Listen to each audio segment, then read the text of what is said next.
Hey, Buff Nation, voice of the Buffs, Mark Johnson here. It's Media Day at Folsom Field in Champion Centers. We get set for the 2021 season. Finally, some real football this year as things will be a little bit back to normal. Defensive coordinator. He was the D-line coach last year.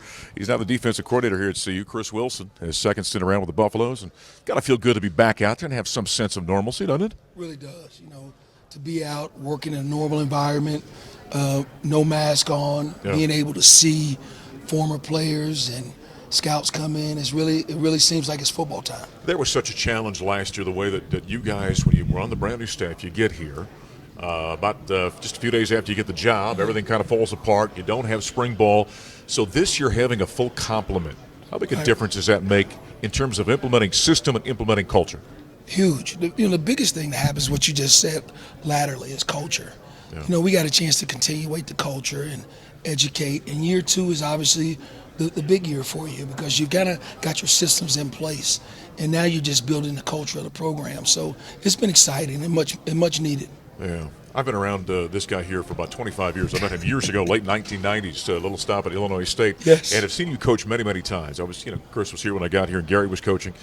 How have you evolved as a coach, do you think, now that you've kind of elevated to that defensive coordinator position? Experience. Yeah.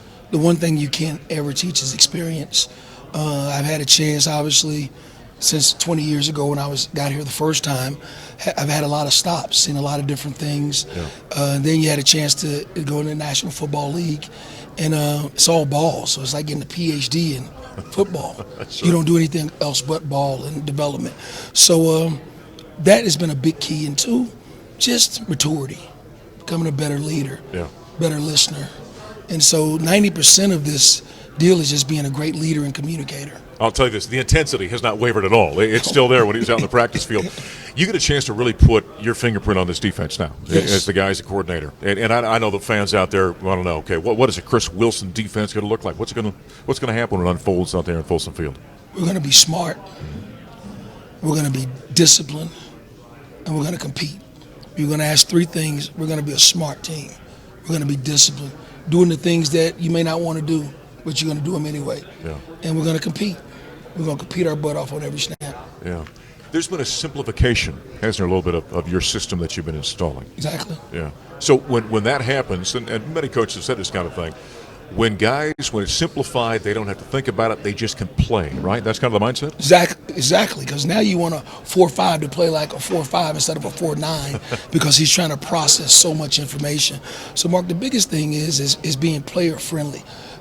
Coach Swiss, who I played for at Oklahoma, told me one long time ago when I got in this business, no one comes to watch you coach. So we want to make sure that our guys are playing fast. Yeah. Let's go through the three levels of defense. Now, the defensive front, you lose a guy like Mustafa Johnson who's trying to make a career for himself in the NFL, but you got some talent there, young talent, but talent. Well, the group's growing because you got a good mix of veteran guys throughout the deal. You got guys like Terrence Lang and Jalen Sammy, and those guys are really your top end guys. But then when you start looking at a guy like Naeem Rotman, who's really making his way, and Janaz Jordan, who's coming into the fold, it gives you some depth. And how you win championships, you win in any conferences, you got to have quality depth between your ones and your twos. And so that's been a plus. Linebackers, Nate Lamon's back. Great to see him back. He's Absolutely. Such a great quarterback, if you will, in that linebacker position. You've added some guys there, some youth, some transfers. How do you feel about that unit? Really, we got a guy from Robert Barnes, whose dad and I played together in college. He's really been an asset for us, and he's coming in and brought a lot of leadership and a lot of talent to that position.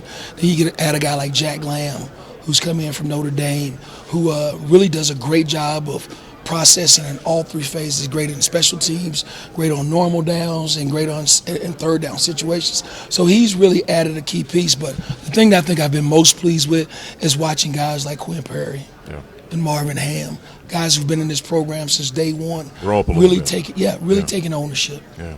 On the back end, boy, there's some pieces there. Christian Gonzalez, I think, is really coming along and going to be a great player when he grows up a little bit. But there's some unanswered questions in the back end that you guys are trying to figure out, right? Well, so much of that will be predicated about our guys up front. Sure. You're only as good as your guys up front in the back Amen end. to that. And so, guys like Carson Wells, who I didn't mention, is a big piece of that. If you have the ability to apply pressure with your fronts, it complements your back end so well. So they won't have to do this alone. Right. This schedule you look at for the Buffaloes in 2021, I mean, that's a heck of a slate you guys It have is. got. You like that challenge? Excited for about your it. guys? Really am. Yeah. Gives us a gauge. We're in year 2 of the program with Coach Durrell, and I believe we're building it with the right foundation. Sure. And so it's a great measuring stick. And I always tell guys, pressure's a privilege. And so you get a chance to play against a schedule like this. What else can you ask for in college football? Every week's a playoff game. Yeah, no doubt about that. And it's going to start right behind our cameraman out there in Folsom Field on September 3rd. Good luck this season. I do. All right. That's Chris Wilson, defensive coordinator for the Buffaloes. Stick with us here. We're going to sprinkle in a few player interviews as we go on. We'll talk to some of the Buffs that are getting ready for a brand new campaign as we continue on Media Day here at Folsom Field.